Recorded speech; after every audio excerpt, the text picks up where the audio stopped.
ہمارا اگلا موضوع ہے وہ ہے رومانویت. اور رومانویت جو ہے یہ بعض لوگ کلاسیکیت کے ساتھ اس کو جوڑ دیتے ہیں، لیکن ان میں بنیادی فرق ہے.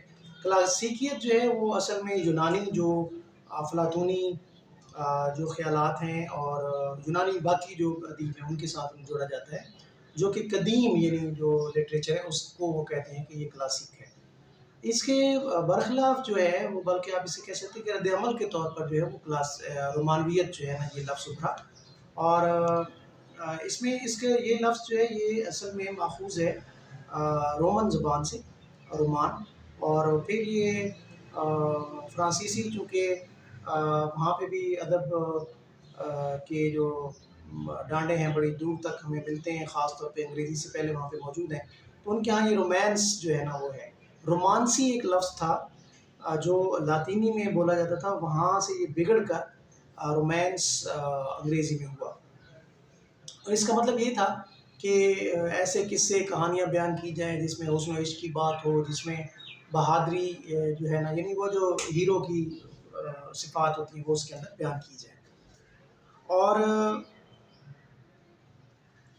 اس میں عام طور پر یعنی اگر آپ اس کو سادہ لفظوں میں بیان کریں تو ایسی کہانی جو حقیقت کی بجائے خوابوں کو بیان کرے اسے رومانوی کہا جاتا ہے. رومانوی جو ہے وہ خاص طور پہ رومانس جو ہے وہ 3 لفظوں کے مفہوم کو واضح کرتا ہے. یعنی ایک تو یہ ہے کہ عشق و محبت سے متعلق اس میں باتیں کی جائیں. پھر دوسری بات یہ ہے کہ اس میں جو معمولی غیر معمولی آرائش ہو زبان کی، بہت زیادہ محنت کی جائے اس کے اوپر، اور بڑے پرشکو الفاظ استعمال کیے جائیں. اور سب سے بڑی بات چیز یہ ہے کہ آپ جو آپ کا ماضی ہے اس کو کے ساتھ آپ کی محبت ہو، یعنی جو چیز گزر چکی ہے، جو آپ اس وقت آپ کے تصرف میں نہیں ہے لیکن آپ اسی کو یاد کر کے یہ رومانویت ہے. اس کا تعلق جو ہے انسان کی جو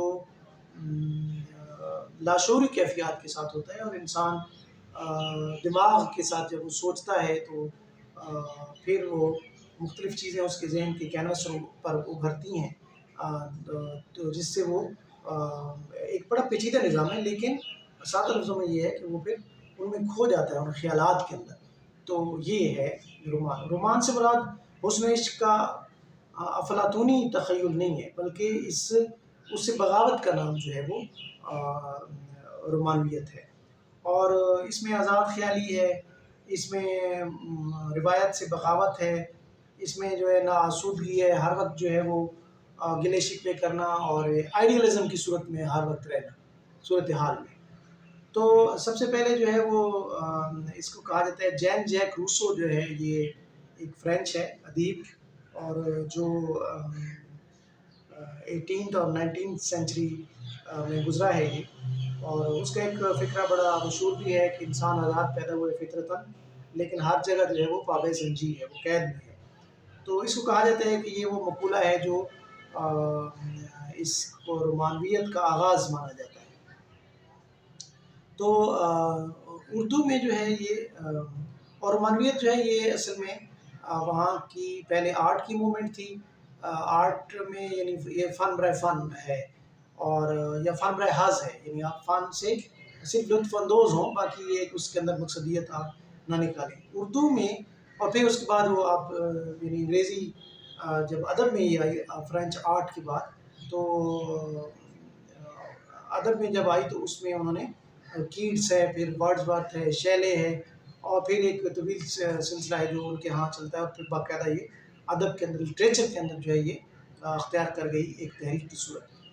اردو میں یہ کہا بھائی، اردو میں بڑی دلچسپ بات یہ ہے کہ یہ رد عمل کے طور پر آئی جب سر سید احمد خان نے ادب برائے مقصد کا نعرہ لگایا، تو اس کے بطن سے جو ہے یہ پھوٹی ہے. اور سر سید کے کچھ لوگ تو ویسے بھی مخالف تھے، اور ان کے جو اہداف تھے کچھ ان کے شاکی تھے. تو ان میں ادیبوں نے جو سب سے بڑا یہ اعتراض کیا کہ یہ تو جی کھردری حقیقت پسندی ہے، اور یہ کوئی ادب نہیں ہے. ادب برائے مقصد جو ہے نا، ادب کا کوئی مقصد نہیں ہوتا.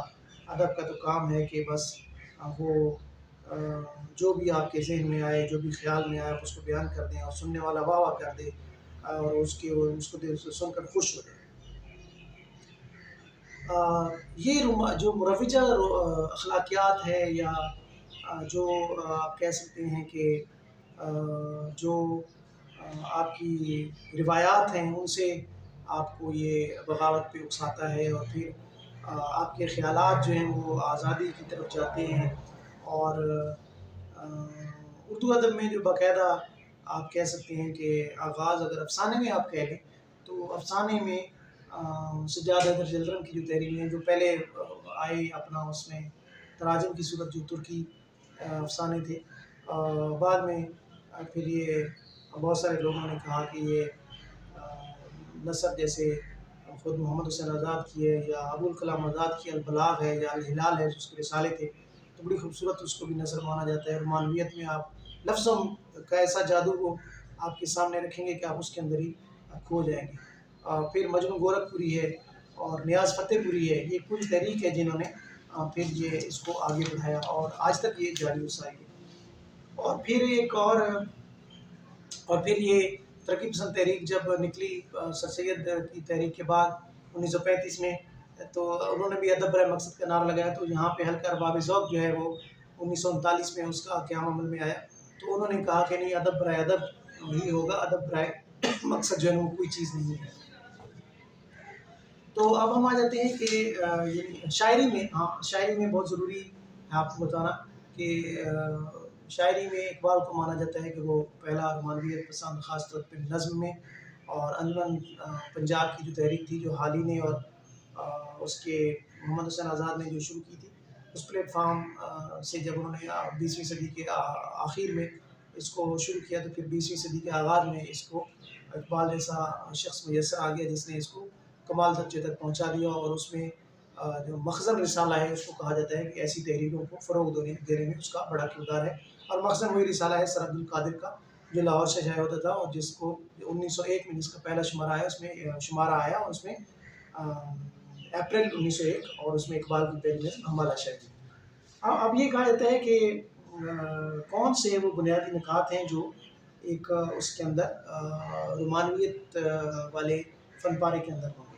مسرت اور جذباتیت کا اس کے اندر غلبہ ہوگا، وہ تخیل آمیزی اور جوش سے پور ہوگا، وہ ماضی اور مستقبل حال کی بجائے ماضی اور مستقبل کو ترجیح دے گا، اور اس کے علاوہ جو ہے وہ حقیقت پسندی اور سماجی حقائق کو بیان تو کرے گا، لیکن وہ رومانوی انداز میں بیان کرے گا، وہ کسی اور ایلیگری میں بیان کرے گا، تشبیہاتی انداز میں بیان کرے گا، وہ بالکل کھردری جو حقیقت ہے وہ بیان نہیں کرے گا۔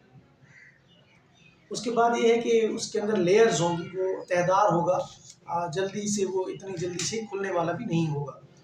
یعنی بظاہر یہ بلبل کی بات ہو رہی ہے یا پھول کی بات ہو رہی ہے، لیکن اصل میں پھول اور بلبل کی بات نہیں ہوگی، اس میں محبوب جو ہے وہ بالکل انسان کی بات ہو رہی ہوگی، یا پھر اس کا کوئی جو بھی اس کے انسان کے متعلق جو چیزیں وہ اس کے اندر بیان ہو رہی ہوں گی۔ پرندوں کی کہانیاں بیان ہو رہی ہوں گی، تو پرندوں کی کہانیاں وہ صرف اور پرندوں کی کہانیاں نہیں ہوگی، بلکہ اس کے پردے میں وہ انسان کی بات بھی ہو رہی ہوگی۔ تو یہ رومانویت ہے۔ خصوصیات کیا ہیں اس میں؟ سید عابد علی عابد نے لکھا ہے کہ اس کی بڑی خصوصیات جو ہیں رومانویت کی وہ کیا ہے؟ جذباتیت اس کے اندر ہونی چاہیے، یہ شیلے نے کہا ہے۔ مناظر قدرت فطرت سے دلچسپی، ورڈزورتھ کا یہ قول ہے۔ ماضی اور خصوصاً قرون وسطیٰ میں دلچسپی، تصوف کے اندر ہونا چاہیے۔ انفرادیت پسندی ہونی چاہیے، نو کلاسی کی رجحانات اور ہر طرح کے قوانین سے بغاوت ہونی چاہیے، یعنی آپ کے اندر یہ جذبہ ہونا چاہیے کہ آپ ہر ایک طرح کے جو ادب پہلے تخلیق ہو چکا ہے اس سے بغاوت کر کے آپ کوئی نئی راہ جو ہے وہ تخلیق کریں، آپ کوئی نیا راستہ ان کو دکھائیں۔ اس کے بعد مناظر فطرت میں غیر منظم، عجیب و غریب اور وحشی عناصر سے دلچسپی، یعنی آپ پرانی داستانوں میں جو ہے نا یہ بہت زیادہ آپ کو رومانویت کی چیزیں مل جائیں گی، یعنی پری جو ہے نا وہ انسان پہ عاشق ہو گئی ہے، اور انسان جو ہے نا وہ پری کو دل دے بیٹھا ہے، اور ایک دیو جو ہے نا وہ ادھر آ کے انسانوں کے معاملات میں دخل اندازی کر رہے ہیں۔ تو وہ جو مافوق الفطرت جو کردار ہیں وہ یہ رومانویت میں آتے ہیں، جنوں کا اور اس طرح کی جو چیزیں ہیں ان کا اس کے اندر عمل دخل جو ہے۔ سجاد حیدر جلرم کا جیسے کہ میں نے بتایا انہوں نے اس کا آغاز کیا، اور پھر اس کو آگے مثلا خارستان میں وہ ایک جگہ لکھتے ہیں، خارستان و گلستان میں، عورت عورت عورت ایک بیل ہے جو خشک درخت کے گرد لپٹ کر اسے تازگی اور اسے زینت بخش دیتی ہے۔ عورت میں حسن نہ ہوتا تو مرد میں جرأت اور عالی حوصلگی نہ ہوتی، مرد میں عالی حوصلگی نہ ہوتی تو عورت کی خوبصورتی اور دل بری رائیگاں جاتی۔ اور اسی کو اقبال نے بھی کہا ہے کہ وجود زن سے ہے تصویر کائنات میں رنگ۔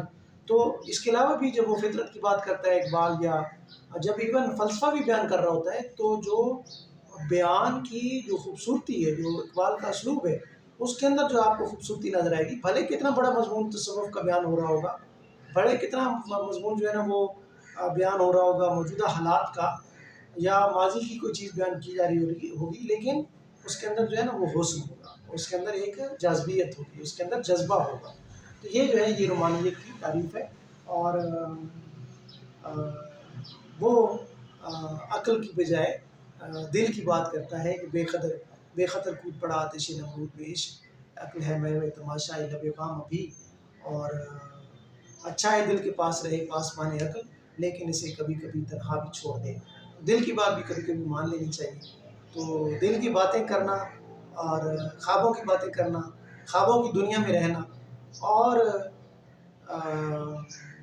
جو مسائل ہیں دنیا کے ان سے وقتی طور پر کنارہ کشی اختیار کر لینا، یا ان کو کسی اور روپ میں بیان کرنا، یہ رومانویت ہے۔ اور رومانویت کا یہ ہرگز مطلب نہیں ہے کہ آپ جو ہے وہ کسی دنیا کے بکھیڑوں سے بالکل آزاد ہو گئے، لیکن کم از کم وہ یہی چاہتے ضرور ہے کہ ایک شخص جو ہے وہ ادب جب پڑھتا ہے تو کیوں پڑھتا ہے ادب؟ وہ ظاہر ہے زندگی کی مشکلات تو وہ جھیل رہا ہے، اب کم از کم اس میں اسلوب ایسا ہونا چاہیے، اس میں چیز ایسی ہونی چاہیے، اس طرح کوٹڈ ہونی چاہیے کہ جب وہ پڑھے تو اس کے ہونٹوں پہ تبسم آ جائے، وہ مسکرائے، اس کو وہ خوش ہو جائے، اس کی جو ٹینشن ہے وہ وقتی طور پر ختم ہو جائیں، اور وہ جو ہے نا کتاب کے ساتھ ایک انس اس کا پیدا ہو جائے۔ تو یہ ہے رومانویت۔